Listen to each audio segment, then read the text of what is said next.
Hej, ten film, który oglądacie, to jest takie małe kompendium wiedzy o klawiaturach mechanicznych. Małe, bo rzecz jasna wszystkich aspektów nie zdołam poruszyć. Chciałbym skupić się jedynie na różnicach, jakie występują pomiędzy przełącznikami o różnych kolorach, pomiędzy przełącznikami Cherry MX. Zapytacie, dlaczego przełączniki firmy Cherry? Odpowiedź jest bardzo prosta. Dlatego, że te przełączniki występują w 90% klawiatur dostępnych na rynku. Drugi powód to taki, że właśnie udało mi się kupić tester klawiatur Cherry MX. Tester, czyli takie małe urządzenie, które na dobrą sprawę powinno być dostępne w każdym sklepie, w którym można kupić klawiatury mechaniczne. Na początek jednak wyjaśnijmy sobie, dlaczego klawiatury mechaniczne są tak popularne wśród graczy. Pierwszym i chyba najważniejszym powodem jest to, że są to klawiatury trwałe. Ich przeciętna trwałość jest około 10 razy wyższa niż przeciętna trwałość klawiatur membranowych. Standardowa trwałość klawiatur mechanicznych to 50 milionów kliknięć. Dodatkowo charakterystyka pracy każdego klawisza jest niezmienna w czasie. To znaczy w nowej klawiaturze, jak i klawiaturze dwuletniej, ten przycisk naciska się dokładnie tak samo. A w momencie, kiedy taki przycisk się popsuje, można go po prostu wyjąć i w jego miejsce włożyć nowy. W przypadku klawiatur membranowych naprawa jest tak naprawdę niemożliwa. Kolejna bardzo ważna kwestia dla graczy. Klawiatury mechaniczne są po prostu znacznie szybsze. Jeśli gramy w taką grę, która wymaga szybkiego i ciągłego naciskania wielu przycisków, ciągłego powtarzania tych przycisków, na klawiaturze mechanicznej będziemy w stanie wykonać to znacznie szybciej. Oczywiście klawiatury mechaniczne mają też wady.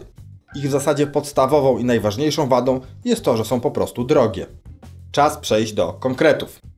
To jest tester, jak widać składa się z 6 różnych klawiszy. Można więc sobie ponaciskać i organoleptycznie sprawdzić, jaka jest różnica pomiędzy każdym kolorem przełącznika, ponieważ każdy kolor oznacza inną charakterystykę pracy przełącznika. To, co jest wspólne dla wszystkich klawiszy, to skok. Wynosi on zawsze w przypadku Cherry MX 4 mm. Aktywacja klawisza następuje w połowie tej drogi, czyli po naciśnięciu 2 mm. Teoretycznie nie trzeba klawiszy wciskać do samego końca, można pracować tak, żeby wciskać je tylko te 2 mm. W praktyce jednak wypracowanie takiego stylu pracy jest stosunkowo trudne. Na początek małe wyjaśnienie, taki mini słowniczek. Co to znaczy dobić klawisz? To znaczy wcisnąć go tak głęboko, aby stuknął o obudowę klawiatury.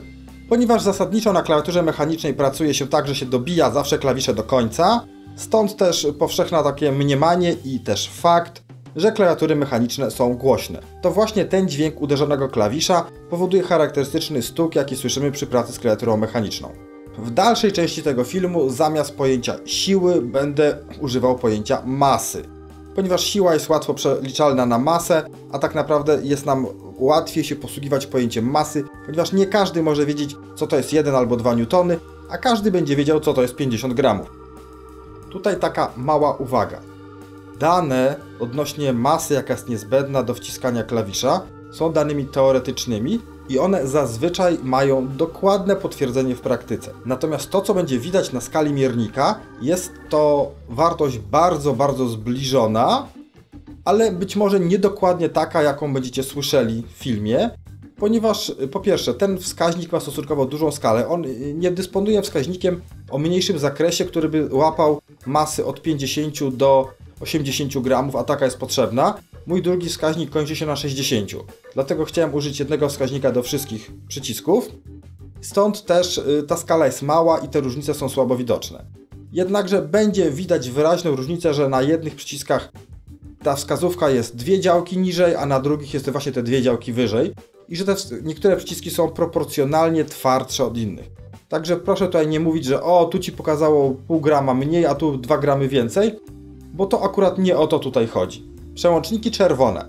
Są to przełączniki najpopularniejsze wśród graczy, dlatego że są najbardziej miękkie i przez to najszybsze.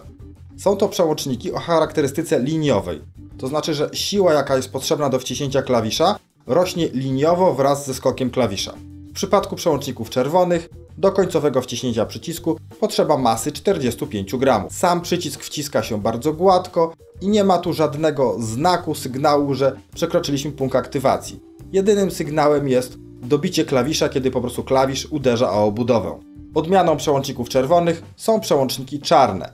Działają one dokładnie tak samo jak przełączniki czerwone, wymagają jedynie większej masy do nacisku. O ile w przełącznikach czerwonych było to 45 gramów, w wypadku przełączników czarnych jest to 60 gramów. Przełączniki czarne są bardzo dobre dla tych, którzy mają tak zwaną ciężką łapę oraz dla tych, którzy nie potrzebują aż tak diablo szybkich klawiatur. Dla mnie na przykład czarne są wygodniejsze od czerwonych, ale ja nie gram w takie bardzo dynamiczne gry, a jednocześnie czerwone są dla mnie troszeczkę za miękkie, bo ja mam po prostu ciężką rękę. Z drugiej jednak strony czarnych przełączników nie polecam tym, którzy bardzo dużo piszą, ale naprawdę dużo piszą. Bo przy takiej dużej ilości pisania, no jednak będziemy czuli w palcach różnicę pomiędzy czarnymi a czerwonymi. Kolejną wersją przełączników są przełączniki brązowe. Jest to swojego rodzaju kompromis pomiędzy tym, co lubią gracze, a tym, co lubią osoby, które dużo piszą na klawiaturze. Tutaj wewnątrz przełącznika mamy dodatkowe wygięcie na blaszce, która blokuje przycisk. Także w połowie skoku mamy taki wyczuwalny, jak gdyby... To nie jest klik, bo tego absolutnie nie słychać. To jest jakby taki przeskok. Tego w ogóle nie słychać, jak wciskamy przycisk, tylko jak ruszamy palcem, to czujemy, że w połowie skoku jest takie jak gdyby mini chrupnięcie. I dokładnie w tym miejscu zmienia się też masa, jaka jest wymagana do wciśnięcia klawisza. O ile przycisk zaczynamy wciskać z masą 45 gramów, to w połowie skoku, tam gdzieś jest właśnie to chrupnięcie, ta masa zwiększa się do 55 gramów. Na tych przełącznikach przy odrobinie samozaparcia można nauczyć się pisania bez dobijania klawiszy do końca. Mamy tutaj taki wyczuwalny punkt aktywacji i jeśli będziemy się skupiali, to będziemy mogli pisać troszeczkę szybciej, bo ten klawisz nie będzie musiał przebywać drogi 4 mm, tylko jakieś 2,5. Białe, czyli tak zwane czyste przełączniki, to odmiana brązowych. Ma się ona tak do brązowych, jak czarne mają się do czerwonych. Są to po prostu przełączniki troszeczkę twardsze. Tutaj zaczynamy wciskać przycisk z masą 55 gramów, a w połowie drogi, tam gdzie mamy to takie chrupnięcie, potrzebna jest masa 65 gramów. Są to przełączniki polecane dla osób o wyjątkowo ciężkiej łapie, ponieważ na przykład dla mnie brązowe są wystarczająco twarde i praca na białych przełącznikach byłaby już delikatnie niekomfortowa. Niebieskie przełączniki Cherry MX są to ulubione przełączniki wszystkich, którzy dużo piszą na klawiaturze. Zasadniczo działają tak samo jak przełączniki brązowe, z tym, że w połowie skoku klik jest nie tyle wyczuwalny, co bardzo wyraźnie słyszalny. Z tego też powodu klawiatury z przełącznikami niebieskimi są wyraźnie głośniejsze od innych klawiatur. Ten klik jest związany z inną budową wewnętrzną przełącznika. Otóż jest tam w środku dodatkowy element, który w połowie drogi przeskakuje i jest odpowiedzialny za wywoływanie takiego efektu akustycznego. Masa, jaka jest niezbędna do wciśnięcia przełącznika niebieskiego, to 50 gramów, a w połowie drogi, tam gdzie następuje klik, jest już wymagane 60 gramów. Jak widać, są to przełączniki nieco twardsze od brązowych. Ze względu na ten właśnie bardzo wyraźny, słyszalny i wyczuwalny klik, nauczenie się pisania bez konieczności dobijania przycisków do obudowy klawiatury jest w przypadku klawiatur z przełącznikami niebieskimi jak najbardziej wykonalne.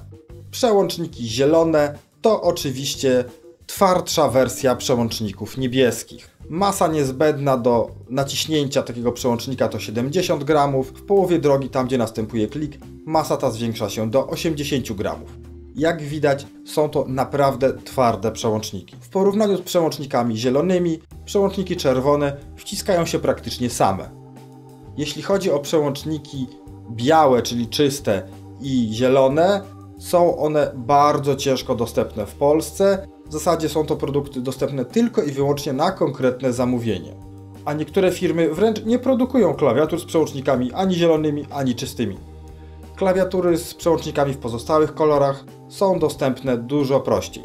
Z klawiaturami mechanicznymi wiążą się dwie zasadnicze możliwości ich modyfikacji. Ze względu na całkowicie standardowe mocowanie nakładek klawiszy, czyli tych tzw. kapsli, czyli tego, co my nazywamy klawiszem, a tak naprawdę jest tylko nakładką na przełącznik, możemy sobie te nakładki wymienić. Jak te nam się zużyją, możemy kupić nowe, możemy kupić zupełnie inne, na przykład ładniejsze albo w jakimś innym dziwnym kształcie, rzeźbione. No generalnie co komu pasuje, tych klawiszy dostępnych w sieci jest naprawdę całe mnóstwo. Druga kwestia to to, że na trzpień nakładki możemy nałożyć gumowy o-ring wykonany z miękkiej gumy. Taki o-ring skraca skok klawisza oraz dodatkowo go wycisza. Z tym, że jeśli na trzpień wciśniemy 2 o-ringi, to prawdopodobnie skok zostanie skrócony na tyle, że będziemy mieli problemy z przekroczeniem punktu aktywacji i trzeba będzie strasznie mocno wciskać klawisze, żeby ten punkt przekroczyć, co się w ogóle mija z celem. Nałożony na trzpień o-ring powoduje, że dno kapsla nie dotyka obudowy klawiatury, ponieważ o-ring blokuje to milimetr wyżej. Dzięki temu kapsle nie uderzają o obudowę klawiatury, nie dochodzi do tak zwanego dobicia i klawiatura pracuje znacznie ciszej. Na zakończenie tego filmu proponuję posłuchać, jak pracują klawisze w wersji standardowej i w wersji wyciszonej z założonymi o-ringami.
I to już wszystko. Mam nadzieję, że wystarczająco dokładnie i jasno przybliżyłem Wam różnice pomiędzy różnymi kolorami przełączników mechanicznych Cherry MX.